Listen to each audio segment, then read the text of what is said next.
बिस्मिल्लाहिर्रहमानिर्रहीम। आज के लेक्चर में हमने सपोर्ट वेक्टर मशीन को स्टडी करना है और सपोर्ट वेक्टर मशीन बेसिकली एक सुपरवाइज लर्निंग का एल्गोरिथम है और इसमें हम आज जो चीज़ें सीखेंगे उसमें जो सबसे ज़्यादा इम्पोर्टेंट चीज़ है वो ये है कि आप आज के लेक्चर में सपोर्ट वेक्टर्स क्या होते हैं इसको स्टडी करेंगे, हाइपर प्लेन क्या होता है इसको स्टडी करेंगे, देन हम कर्नल की तरफ मूव करेंगे, कर्नल को स्टडी करेंगे। जो नॉन लीनियर हमारे पास डाटा आता है उसको हमने जब यूज करना है तो हमें कर्नल की जरूरत पेश आती है। So at the end of the lecture हम ये कोशिश करेंगे कि हम ये जितना भी हमने स्टडी किया है इसको हम लेकर जाएं पाइथन की तरफ और पाइथन में हम इस कॉन्सेप्ट को क्या करें, प्रोग्राम कर सकें। सो हम थोड़ा सा रिकैप लेते हैं अपने पिछले लेक्चर का। पिछले लेक्चर में हमने अनसुपरवाइज लर्निंग का एक पहला एल्गोरिदम किया था और उस एल्गोरिदम में हमने के मीन्स को स्टडी किया। के मीन्स को जब हमने स्टडी किया तो हमने कुछ डिस्टेंस मैट्रिक्स भी देखे और हमने ये देखा कि जी के मीन्स में और जो आपके पास के नियरेस्ट नेबर है इन दोनों में सिमिलैरिटीज हमें क्या मिलती हैं। सो उनकी बेसिस के ऊपर हमने इस लेक्चर को एक्सप्लोर किया। देन हमने के मीन्स की एक सिंपल एग्जांपल ली, उसको हमने इम्प्लीमेंट किया। इम्प्लीमेंट करने के बाद हमने ये देखा कि उसमें क्या क्या प्रॉब्लम्स हमें आती हैं। सो उन प्रॉब्लम्स में सबसे अहम जो हमारे पास थी दैट वाज द आउटलायर, कि हमारे पास जो के है वो बहुत ज़्यादा सेंसिटिव है आउटलायर से। सो अगर आप के को किसी ऐसी जगह पर प्लेस कर देते हैं इनिशियली कि जहां पर आउटलायर मौजूद है तो वो क्या करेगा, आपके पूरे के पूरे क्लस्टर को डिस्टर्ब कर देगा। और क्लस्टर के डिस्टर्ब होने का मतलब ये है कि जो आप के को की प्लेसमेंट है वो जिस जगह पर होनी चाहिए थी वहां पे नहीं होगी, बल्कि वो कहीं मिडल में लाई कर रहा होगा। सो उसको हमने देखा कि हम के मीन्स की जगह पे के मीडियोइड्स को अगर इंट्रोड्यूस करवाएं तो वो लेस सेंसिटिव है आउटलायर से। हमने वो भी देखा। देन हमने इवेल्युएशन प्रॉब्लम को देखा कि जो नंबर ऑफ इवेल्युएशन पैरामीटर्स हैं other than the simple evaluation जिसमें हमने प्रोबेबिलिटी को भी स्टडी किया वो किस तरह अप्लाई होते हैं। सो आज के लेक्चर में सबसे पहले हम ये देखते हैं कि सपोर्ट वेक्टर मशीन है क्या। सपोर्ट वेक्टर मशीन बेसिकली एक सुपरवाइज लर्निंग एल्गोरिदम है जिससे आप क्लासिफिकेशन भी परफॉर्म कर सकते हैं और रिग्रेशन भी परफॉर्म कर सकते हैं। लेकिन यूजुअली हम इसको जिसके लिए सबसे ज़्यादा इस्तेमाल करते हैं वो क्लासिफिकेशन है, बिकॉज हमारे पास जो डाटा है उसमें हमने कोशिश ये करनी है कि अगर हमारे पास मल्टीपल टाइप्स ऑफ वैल्यूज़ आ रही हैं उन वैल्यूज़ को अगर आपने सेपरेट करना है तो लीनियर रिग्रेशन के मुकाबले में हमारे पास जो सपोर्ट वेक्टर मशीन है वो ज़्यादा हेल्पफुल है, क्योंकि जो हमारे पास प्लेन एक क्रिएट होता है, लाइन क्रिएट होती है, उसके दरमियान हम क्या करते हैं, minimum and maximum distance apply करके D positive D negative apply करने के बाद हम उसको एक्सटेंड कर देते हैं जिससे हमारी जो क्लासिफिकेशन है वो बनिस्बत किसी और एल्गोरिदम के ज़रा बेहतर अंदाज में हो जाती है। इसको हम ये भी कह सकते हैं कि ये डिस्क्रिमिनेटिव क्लासिफायर है। सो डिस्क्रिमिनेटिव क्लासिफायर को जिस तरह मैंने अभी बात की कि लीनियर रिग्रेशन में हम एक लाइन से सेपरेट करते हैं तो यहाँ पर हम क्या करते हैं, हम उसको प्लेन कह देते हैं। प्लेन से सेपरेट किया जाता है आपकी क्लासेस को और उसमें हमारे पास लीनियर डाटा भी हो सकता है और नॉन लीनियर भी हो सकता है। तो लीनियर डाटा के केस में हमने किस तरह चलना है, नॉन लीनियर के केस में किस तरह चलना है, इसको अब हम स्टडी करते हैं। सो सबसे पहले हमारे पास डाटा किस किस्म का है। अगर मैं ये क्वेश्चन आपसे करूं what could be drawn to classify the green dots from the blue squares, तो आप क्या करेंगे, आप एक लाइन ड्रॉ कर देंगे। आप ये कहेंगे कि जी इस लाइन के बेसिस पे हमने इसको क्या कर दिया, हमने सेपरेट कर दिया। सो इस तरह हम क्या कर सकते हैं, डिफरेंट क्लासेस को सेपरेट कर सकते हैं और इनकी क्लासेस को सेपरेट करने का मतलब ये है कि हम क्लासिफाई कर रहे हैं। और क्लासिफिकेशन का मतलब ये हुआ कि अगर हमारे पास इस लाइन से इस एरिया की तरफ जो भी अगर वैल्यू लाई करती है वो कंसिडर होगी एज अ ब्लू स्क्वायर और अगर इस लाइन से ऊपर अगर हमारे पास कोई भी वैल्यू लाई करती है तो वो कंसिडर होगी as a red, as a green dot. So ये हमारे पास इस तरह की एक प्रॉब्लम मौजूद है। लेकिन व्हाट अबाउट कि अगर हमारे पास इस जगह पर कोई ग्रीन डॉट आ जाता है या इस जगह पर आ जाता है, तो अब क्या होगा? अब ये है कि ये ऊपर वाले को तो आप कंसिडर कर लेंगे कि आपने एक थ्रेश होल्डिंग पॉइंट दे दिया, उससे ऊपर जो भी वैल्यू आ रही है वो ग्रीन कहलाएगी, ग्रीन डॉट, और अगर नीचे आ रही है तो ब्लू डॉट कहलाएगी। लेकिन इस केस में ये मिस क्लासिफाई हो जाएगा आपके पास। दिस इज वाइस वर्सा, आपके पास यहाँ पर स्केयर भी हो सकता है। सो ये हमारे पास दोनों जो पॉसिबिलिटीज हैं, इन पॉसिबिलिटीज को अगर हम देखें तो इनको एड्रेस करने के लिए ही हमारे पास बेसिकली इस तरह का एक एल्गोरिदम मौजूद है जिससे हम इसको स्टडी कर सकते हैं। Then we have linear versus non linear separable data. अब सेपरेबल डाटा का मतलब ये है कि आप उसको सेपरेट जरूर कर सकते हैं। कुछ डाटा हमारे पास इस तरह का भी आ जाता है जिसको आप लीनियरली सेपरेट नहीं कर सकते, या नॉन लीनियर होकर भी उसको सेपरेट करना थोड़ा सा डिफिकल्ट होता है। सो यहाँ पर तो हमारे पास जो लीनियर की एग्जांपल है वहां पे हमने एक लाइन ड्रॉ की, और लाइन ड्रॉ करने के बाद हमने दोनों टाइप्स ऑफ डाटा को क्या कर दिया, सेपरेट कर दिया। So what about this thing, इसके लिए हमें क्या करना पड़ेगा, हमें इसको कुछ इस लिहाज से सेपरेट करना पड़ेगा। इन अदर वर्ड्स, हमारे पास अगर ये डाटा सारा का सारा एक लेट से के क्लॉथ के ऊपर है, और क्लॉथ के ऊपर हमारे पास ये डाटा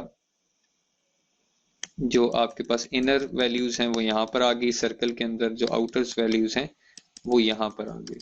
अगर मैं इसको कुछ इस लिहाज से रिप्रेजेंट करना चाहूँ तो इसको बहुत अच्छा तरीका सेपरेट करने का ये होगा कि अगेन आप इसी क्लॉथ को लें, और क्लॉथ को लेने के बाद कुछ इस तरह की कर्व सी एक बन जाए। तो क्या होगा, यहाँ पे जब हम लाइन ड्रॉ करेंगे ये क्या होगा, हमारा इनर सर्कल, और इनर सर्कल के बाद हम जो बाकी जो अपर पोर्शन है उसको हम सेपरेट कर पाएंगे। सो इस तरह हमारे पास लीनियर डाटा और नॉन लीनियर डाटा को आप यूज कर सकते हैं। But what about this thing, कि अगर हमारे पास रेड पॉइंट्स हैं, ग्रीन पॉइंट्स हैं, उनको अगर आपने इस तरह सेपरेट करना है तो वो मैंने अभी आपको सोल्यूशन बताया है कि उसको सेपरेट करने का तरीकाकार हमारे पास क्या है। सो हम नॉन लीनियर सेपरेबल डाटा जो लेते हैं उसमें हमारे पास इस तरह का भी डाटा आ जाता है कि समटाइम्स कुछ चीजें आपके पास मिस क्लासिफाई होने का खदशा है। लेट्स से कि अगर मेरी एक वैल्यू यहाँ पे लाई करती है तो इसका मतलब ये है कि ये जो मैंने ड्रॉ किया है इसको जरा बेहतर अंदाज में होना चाहिए था। सो ये भी हमारे पास एक जो पॉइंट है, ये इस सूरत में जो हमने ड्रॉ किया है इसकी क्लासिफिकेशन में प्रॉब्लम आ सकती है। So what could be the best classification example? So उसके लिए हम क्या कर सकते हैं, हम अपने डाटा को सबसे पहले हम पॉइंट्स को लेते हैं, और पॉइंट्स को लेकर हम क्या बनाते हैं, एक हाइपर प्लेन बनाते हैं।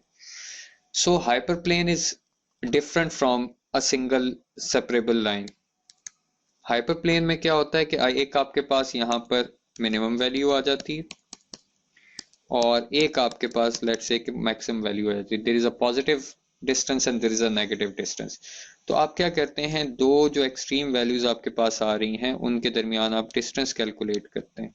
उस डिस्टेंस का जो भी मिड पॉइंट आता है उसको उसके ऊपर आप एक लाइन ड्रॉ करते हैं। लाइन ड्रॉ करने से ये होता है कि हमारे पास जो सपोर्ट है इस लाइन को, वो सपोर्ट मिल जाती है कुछ पॉइंट से, और ये पॉइंट्स एक्चुअली कहलाते हैं सपोर्ट वेक्टर्स। और जो दरमियान में हमारे पास लाइन है, this is actually called hyperplane. So इसको अगर हम इस स्टडी को दोबारा जरा आगे लेके चलें तो हमने क्या किया, हमने ग्रीन डॉट्स लिए, हमने ब्राउन स्केयर्स लिए, और हमने उनको कैटेगराइज करने के लिए एक लाइन ड्रॉ कर दी। और लाइन ड्रॉ करने के बाद हम ये देखेंगे कि जो हाइपर प्लेन है इसमें हमारे पास आउटलायर्स तो आते हैं, but you need to tolerate the outliers in order to classify. So अगर हमने एक बिगर पिक्चर को देखना है तो हमारे पास जो आउटलायर्स हैं हम उनको क्या करते हैं, टॉलरेट करते हैं, ताकि हमारे पास जो क्लासिफिकेशन के लिए प्लेन एक हाइपर प्लेन रेडी हो वो ज़रा बेहतर अंदाज में रेडी हो।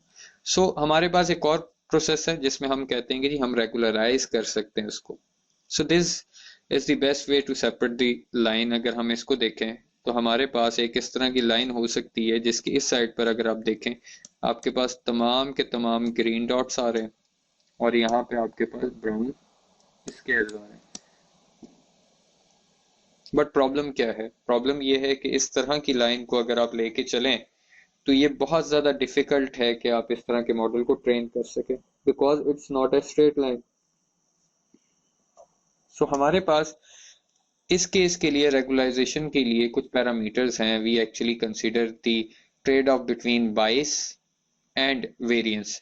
सो उसके लिए आपको मैं चाहूँगा कि आप उसको स्टडी करेंगे, बाइस और वेरिएंस का जो ट्रेड ऑफ है वो एक्चुअली क्या है और आपने किस तरह एक्चुअली इनका मिड पॉइंट लेना होता है ताकि आप एक लाइन ड्रॉ कर सकें। सो अब अपनी लाइन को ट्यून करने के लिए हमारे पास नंबर ऑफ पैरामीटर्स हैं। सबसे पहले एक पैरामीटर है कर्नल है, रेगुलराइजेशन है, गैमा है, मार्जिन। सो हम इसको इस ऑर्डर में लेके चलते हैं। We will talk about the margin first. So margin की अगर हम बात करें तो मार्जिन हमने एक ड्रॉ करना होता है परपेंडिकुलर, यानी कि हमारे पास हाइपरप्लेन की दोनों साइडों पर कुछ क्लोजेस्ट डिस्टेंस आ रहे होंगे। जिस तरह मैंने एक हाइपरप्लेन की साइड पर एक यहाँ पे क्रिएट किया राइट साइड पर और एक लेफ्ट साइड पे क्रिएट किया। So we have left side, we have right side. तो ये हमारे पास बेसिकली परपेंडिकुलर लाइंस आ जाती हैं जो कि क्या होती है, हाइपरप्लेन की दोनों साइडों पर एक मार्जिन क्रिएट करती है। So this is your D and this is your D, you have D positive and you have D negative. So अब हम क्या करते हैं, हम उसकी बेसिस के ऊपर एक ऑप्टिमाइज बेस्ट ऑप्टिमाइज हाइपरप्लेन को आइडेंटिफाई करते हैं विथ द मैक्सिमम मार्जिन, ताकि आपके पास जो दो डिफरेंट क्लासेस हैं उनके दरमियान जितना मैक्सिमम मार्जिन आपके पास आएगा उतनी बेहतर आपके पास क्लासिफिकेशन हो सकती है।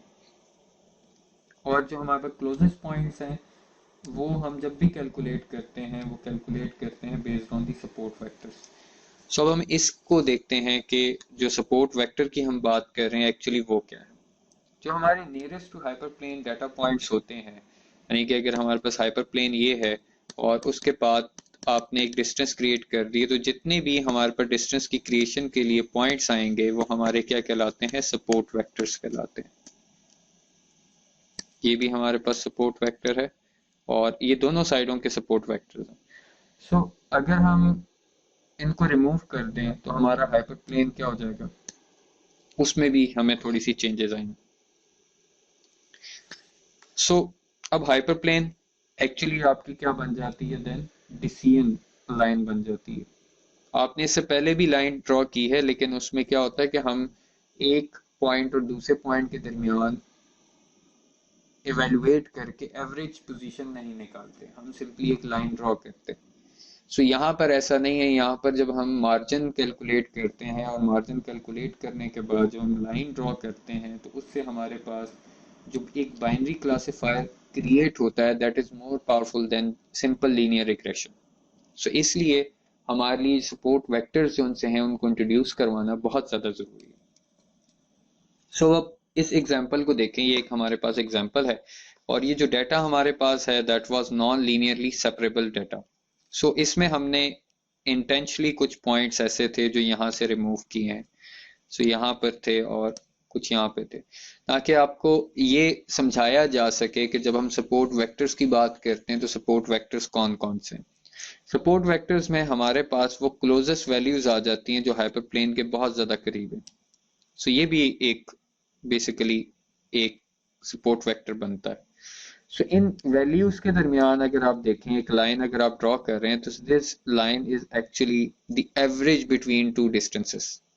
सो अगर आप इन दोनों लाइंस का डिस्टेंस कैलकुलेट करें तो आपके पास ये दोनों लाइनों की साइडों पर जो डिस्टेंस आएगा वो इक्वल आएगा। वो क्यों इक्वल आएगा, क्योंकि जो आपका हाइपर प्लेन है that is exact the centre of these points.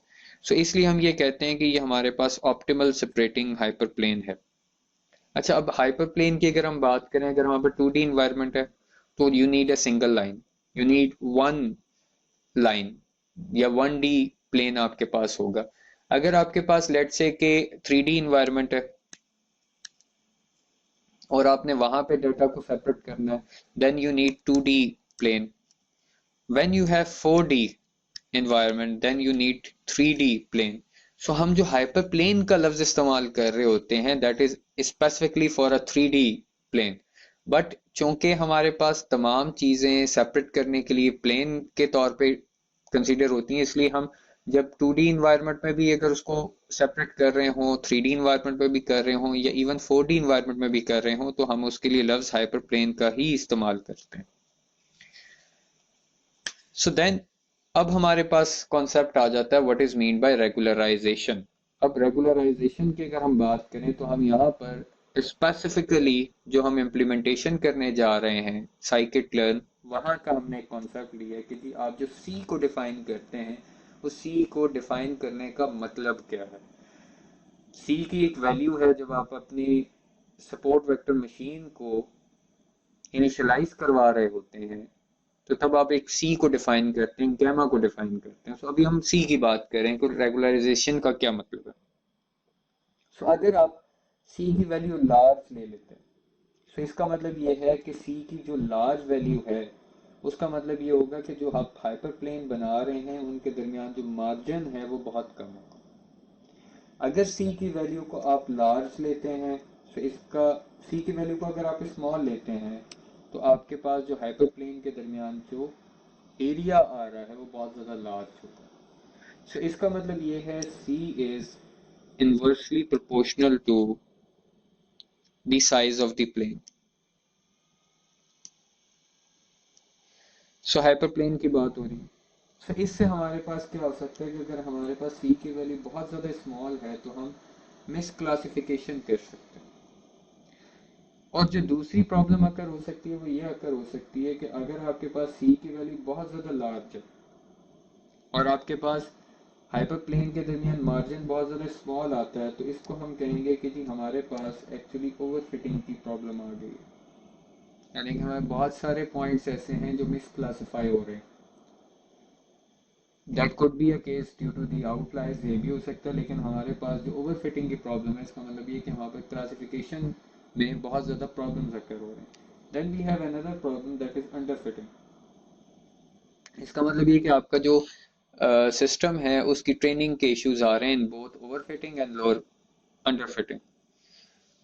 सो जब हम बात कर रहे हैं सी के लार्ज होने की, तो अगर आप ग्राफिकली इसको देखें कि सी के लार्ज होने का मतलब ये है कि जो आपका हाइपर प्लेन है उसका एरिया स्मॉल हो गया। स्मॉल होने से आपके पास ये पॉइंट्स आ रहे हैं। सो यहाँ पर अगर कोई न्यू पॉइंट अगर होता है इस जगह पर तो there is a chance of misclassification. अगर यहाँ पे भी अगर होता है तो there is a chance of misclassification. So अगर आप यहाँ पे देखें तो यहाँ पर आपके पास मार्जिन बहुत ज़्यादा है क्योंकि सी की वैल्यू आपने क्या ली है, स्मॉल ली है, but there is under fitting. So under fitting में आपके पास क्या प्रॉब्लम आ गई, अगेन यहाँ पर आपका प्लेन डिसाइड ही ठीक नहीं हुआ क्योंकि आपने मार्जिन बहुत ज़्यादा लेने की कोशिश की है। सो मार्जिन ज़्यादा या कम में हमने अपने डाटा को देखकर अप्लाई करना होता है। नॉर्मली अगर हम लें, लेट्स से कि इस केस में हम मार्जिन यहाँ पे रख लें, तो इसका मतलब ये है कि अंडर फिटिंग के ज़रिए हमारे पास जो हमारा डाटा है सारा का सारा वो प्रॉपरली अलाइन ही नहीं हुआ। तो जब कभी भी आप क्लासिफिकेशन करेंगे तो वो ये दरमियान में आपने बहुत ज़्यादा एरिया कंज्यूम कर लिया है, ये एक्चुअली मिस क्लासिफिकेशन की प्रॉब्लम क्रिएट कर देगा। So then we have a point of gamma. जब भी आप साइकिट का इस्तेमाल कर रहे होंगे तो गैमा का भी हमारे पास एक फंक्शन आएगा। अब गैमा में हम क्या करते हैं, इन्फ्लुएंस करते हैं कैलकुलेशन को, किसकी कैलकुलेशन को, जो लाइन की सेपरेशन के ऊपर पॉइंट्स आते हैं। सो हम अगर लो गैमा वैल्यू ले रहे हैं तो हमारे पास जो लाइन से बहुत दूर पॉइंट्स हैं वो भी कंसिडर होंगे कैलकुलेशन के लिए। लेकिन अगर हम गैमा की वैल्यू हाई ले रहे हैं तो जो क्लोजेस्ट पॉइंट्स होंगे सिर्फ वो ही कंसिडर होंगे। सो इस केस में अगर हम अपने मॉडल को ट्रेन कर रहे हैं तो हमें ये पता होना चाहिए कि हमने गैमा की वैल्यू को एक्चुअली किस तरह से लेना है। अगर आप यहाँ पे देखें तो गैमा की वैल्यू जब आपने हाई ली है तो उसने जो क्लोजेस्ट पॉइंट्स हैं उनको लिए, but when you have taken the gamma value as low तो उसने क्या किया, ये जो आपके फॉर एरियाज में थे उनको भी क्या कर दिया, अब कंसिडर कर दिए, जो पहले के केस में हमारे पास यहाँ पर मौजूद नहीं थे। सो कर्नल की हम बात करते हैं, कर्नल इस्तेमाल कहाँ पे होता है। कर्नल एक मैथमेटिकल फंक्शन है जो कि लीनियर अलजेब्रा से लिया गया है। यहाँ पर हमारे पास डिफरेंट आप जो एसवीएम के एल्गोरिदम्स को यूज करते हैं जब आपके पास डाटा आ जाए नॉन लीनियरली सेपरेबल डाटा, जिसको आप सिंगल लाइन से सेपरेट नहीं कर सकते, तो वहाँ पर हम कर्नल्स का इस्तेमाल करते हैं। जिस तरह हमने न्यूरल नेटवर्क को जब हमने यूज़ किया तो जब हम लीनियरली सेपरेट नहीं कर सकते थे तो हमने वहाँ पे सिग्मॉइड फंक्शन यूज़ किया था। बिल्कुल उसी तरह जब आप यहाँ पर लीनियरली सेपरेट ना कर पाएँ तो आप कर्नल का इस्तेमाल करते हैं। और कर्नल के इस्तेमाल में जो हमारे पास अवेलेबल कर्नल्स हैं that is linear kernel, non linear kernel, हमारे पास रेडियल बेसिस फंक्शन मौजूद है, सिग्मॉइड फंक्शन मौजूद है, पॉलिनोमियल है, एक्सपोनेंशियल है। तो हमने इसमें से सिग्मॉइड को पहले से यूज़ करके रखा हुआ है, जिसमें हमने लॉजिस्टिक रिग्रेशन में हमने एक फार्मूला लिया था जिसकी मदद से हमने इसको देखा था। अब कर्नल एक्चुअली क्या है, कर्नल को जब आप कोई भी वैल्यू पास करेंगे तो वो कैसे पास करेंगे। तो उसमें जो हमारे पास कर्नल का फंक्शन है, कर्नल के फंक्शन में हमारे पास 2 पॉइंट्स आते हैं, one is X and one is Y. अब जो x और y है ये बेसिकली आपकी नंबर ऑफ इनपुट्स हैं। If you have 2 number of inputs तो आपके पास जो x और y हैं वो यहाँ पर आ जाएंगे। नॉर्मली जब हम y की बात कर रहे होते हैं तो y के लिए हम यूज़ कर रहे होते हैं टारगेट वैल्यूज़ को, और x में हम जितने भी हमारे फीचर्स हैं वो डिफाइन करते हैं। तो इट मीन्स कि अगर आपने अपने x और y को डिफाइन करना है और आपके पास x की वैल्यू बहुत ज़्यादा है तो सबसे पहले आप क्या करेंगे, x1 x2 x3 को आप z के फंक्शन के ज़रिए पहले सिंगल वैल्यू में ट्रांसफॉर्म करेंगे और फिर यहाँ पर इसको फॉरवर्ड कर देंगे। और जब आप इसका यूज़ करेंगे तो कर्नल आपकी साइड पर अप्लाई हो जाएगा।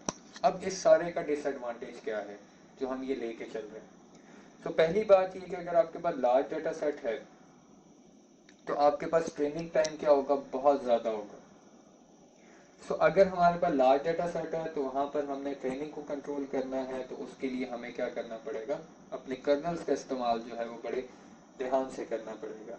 एंड देन अगर हमारे पास बहुत ज़्यादा नॉइस मौजूद है तो भी हमारे पास जो ये हमारा एल्गोरिदम है वो सही परफॉर्म नहीं करता, बिकॉज बहुत सारी क्लासेस ओवरलैप होती हैं। ओवरलैप का मतलब ये है कि आपके पास कुछ पॉइंट्स ऐसे होंगे जो आउटलायर के तौर पर दूसरी क्लास को रिप्रेजेंट कर रहे होंगे, जिस तरह अभी हमने देखा। The third and important thing है कि अगर हम देखें डायरेक्ट प्रोबेबिलिटी की बात करें तो हमारे पास जो हमारा एल्गोरिदम है वो यूज़ करता है के क्रॉस वैलिडेशन। के क्रॉस वैलिडेशन क्या है इसको भी हम देखते हैं। के क्रॉस वैलिडेशन के लिए जो मेथड हमारे पास यूज होता है एसवीसी के अंदर, तो वो प्रॉपरली इसको आइडेंटिफाई नहीं कर पाता, जिसकी वजह से आपके पास जो एक्सपेंसिव एल्गोरिदम ये बन जाता है। सो यहाँ पर एप्लीकेशन को बताते हुए मैं आपको सिर्फ ये बता दूं what is mean by the K cross validation. So हम के को पहले डिफाइन कर लेते हैं। If we have 3 cross validation तो इसका मतलब क्या है, हम नॉर्मली अपने डाटा को लेते हैं और डाटा को हम सेपरेट करते हैं बिटवीन टेस्ट एंड ट्रेन। हमने कहा कि जी ये सारा का सारा डाटा हमारा ट्रेनिंग के लिए इस्तेमाल होगा और कुछ डाटा हमारा टेस्टिंग के लिए इस्तेमाल होगा। तो क्या होता है कि आपके पास अगर यहाँ पे देखें तो इससे 22 में से एक आ सकती है आपके डाटा में, क्योंकि हो सकता है कि ये जो आपने ट्रेनिंग में मिस कर दिया ये डाटा ज़्यादा इंपॉर्टेंट हो बनिस्बत इसके कि जो टेस्टिंग की साइड पर है। तो इसको बेहतर रखने के लिए हम क्या करते हैं, हम क्रॉस वैलिडेशन मेथड यूज़ करते हैं। उसमें हम क्या करते हैं, सबसे पहले हम अपने डाटा को डिफाइन करते हैं। फॉर एग्जांपल अगर मैंने 3 क्रॉस वैलिडेशन की बात की है तो सबसे पहले मैं अपने डाटा को 3 हिस्सों में डिवाइड करूंगा। उसमें मैं पहले हिस्से को 1 कहता हूँ, 2 कहता हूँ, 3 कहता हूँ। सो हम क्या करेंगे, हम फर्स्ट आइट्रेशन में हम 1 और 2 ले लेंगे ट्रेनिंग के लिए और 3 ले लेंगे टेस्टिंग के लिए। सेकेंड आइट्रेशन में हम क्या करेंगे, हम 1 और 3 ले लेंगे ट्रेनिंग के लिए और 2 को ले लेंगे टेस्टिंग के लिए। इन थर्ड आइट्रेशन अब आप क्या करेंगे, अब आप जो 1 है उसको ट्रेनिंग के लिए टेस्टिंग के लिए इस्तेमाल कर लेंगे और जो लास्ट 1 है उसको आप यूज कर लेंगे 2, इनको आप ट्रेनिंग के लिए यूज कर लेंगे। तो अब इसमें आपने क्या किया, आपने सारा डाटा सेट यूज किया for training and you have used all the data set for testing as well। तो अब आप इसमें से एवरेज निकालेंगे जिसकी बेसिस पे आप क्या करते हैं, फैसला करते हैं कि आपका जो एल्गोरिदम है कितना बेहतर है क्रॉस वैलिडेशन के लिहाज से। सो उसमें आप ये भी कंपैरिजन कर सकते हैं कि अगर आपने एक डाटा को प्रोसेस करना है and you have multiple algorithm, तो उनमें से आपने कौन सा चूज करना है, तो क्रॉस वैलिडेशन के मेथड को यूज करके आप अपनी क्लासेस के बेसिस के ऊपर आप डिफरेंट एल्गोरिदम को टेस्ट करें, उनकी एक्यूरेसी निकालें और जिसकी एक्यूरेसी सबसे ज़्यादा होगी आप उसको चूज कर सकते हैं। सो अब हम एप्लीकेशंस की बात करते हैं कि जो हमारे पास एसवीएम की एप्लीकेशंस हैं वो कौन कौन सी हैं। एसवीएम की एप्लीकेशन के तौर पे आप फेस डिटेक्शन के एल्गोरिदम, फेस डिटेक्शन की एप्लीकेशन को डेवलप कर सकते हैं, जहाँ पर आपके पास जो डाटा है वो नंबर ऑफ इमेजेस होंगे ऑफ द ह्यूमन, और जो आपके पास टारगेट वैल्यू होगी वो उस ह्यूमन का नेम हो सकता है। Then we have character recognition, cancer detection आप कर सकते हैं, बायोइन्फॉर्मेटिक्स में इसका बहुत ज़्यादा इस्तेमाल है। Protein fold and remote homology detection हो सकती है, जनरलाइज प्रिडिक्टिव कंट्रोल मेथड्स आप इसके ऊपर टेस्ट कर सकते हैं। लेकिन इनमें से जो दो मेथड्स हैं हम उनका इस्तेमाल करेंगे अपने पाइथन की जो हमने एक्सरसाइज करनी है उसके अंदर। हम पहला मेथड हम यूज़ करेंगे करेक्टर रिकग्निशन, जिसके अंदर हम हैंड रिटन करेक्टर्स उसको देंगे और आपका सिस्टम जो उनका है वो रिकग्नाइज करेगा वेदर इट इज़ 9 और नॉट। सो इसके लिए जो हम ऑलरेडी इंक्लूडेड डाटा सेट्स जो हैं एसवीएम के, ये आपके पास साइकिट लाइब्रेरी के अंदर हम उसका इस्तेमाल करेंगे। कैंसर डिटेक्शन में भी हम बेसिकली सिस्टम के अंदर मौजूद पहले से जो डाटा सेट है उसका इस्तेमाल करते हुए हम इसको यूज करेंगे और वहां पर हम ट्रेनिंग को और टेस्टिंग को सेपरेट करेंगे जो स्प्लिट डाटा सेट है उसके मेथड के जरिए, और फिर हम इसको इसको रिकग्नाइज करने के लिए इस्तेमाल करेंगे। सो आज के लेक्चर में हमने क्या किया, हमने लीनियर डाटा को स्टडी किया, हमने नॉन लीनियर डाटा को स्टडी किया, फिर हमने ये देखा लीनियर डाटा और नॉन लीनियर डाटा को सेपरेट करने के मेथड्स कौन से हैं। उसमें हमने ऑप्टिमाइजेशन या ट्यूनिंग पैरामीटर्स में हमने मार्जिन को स्टडी किया, मार्जिन में हमने हाइपर प्लेन और सपोर्ट वेक्टर्स को देखा कि सपोर्ट वेक्टर्स जो हैं वो कौन से होते हैं, हम इसमें एरर को किस तरह लेके चल रहे होते हैं। रेगुलराइजेशन के मेथड्स को हमने देखा जिसमें हमने बात की कि आपने जो अपनी साइड पर एक स्टडी करना है that is a trade off between bias and variance. सो आप इसको स्टडी करेंगे कि वेरिएंस कहाँ पर यूज होती है, बाइसनेस कहाँ पे यूज होती है। सो इसके लिए आपने रेगुलराइजेशन मेथड जो यूज होते हैं वो देखना है। Then we have actually studied the gamma कि गैमा का इफेक्ट क्या हो सकता है कैलकुलेशन के ऊपर, कर्नल का इफेक्ट क्या हो सकता है और कर्नल को यूज करने के डिसएडवांटेजेस क्या हो सकते हैं। सो आज के लेक्चर में इतना ही। इंशाल्लाह हम नेक्स्ट लेक्चर में जब मिलेंगे तो हम दो तरह की एप्लीकेशंस को इम्प्लीमेंट करेंगे, one would be the character recognition and the second would be the cancer detection. So अपना बहुत ज़्यादा ख्याल रखिएगा। अल्लाह हाफिज़।